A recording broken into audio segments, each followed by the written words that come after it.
Из Чебоксар отправили очередную партию гуманитарной помощи, на этот раз в госпиталь Самарской области, где участники специальной военной операции проходят лечение после боевых действий. Сбор организовали фонд «Перле» совместно с Союзом женщин Чувашии и администрацией Чебоксар. Что вошло в состав гуманитарного груза, узнала наша съемочная группа.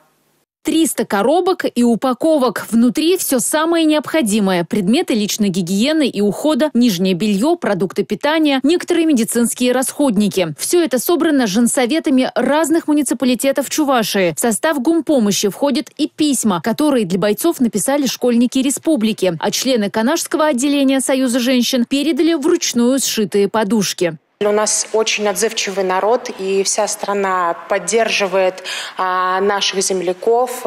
И мы, безусловно, знаем и верим в то, что они нам принесут победу. Поэтому гуманитарная помощь собиралась достаточно легко. Все это отправится в Самарскую область. Там в госпиталях получают лечение и восстанавливаются бойцы специальной военной операции из разных регионов страны. Гуманитарная помощь из Чувашии и письма детей для всех наших защитников. В сопровождении едут представители фонда и Союза женщин Чувашии. Наш визит согласован с администрацией госпиталя, поэтому я думаю, что нас встретят там радушно, и это принесет огромную пользу.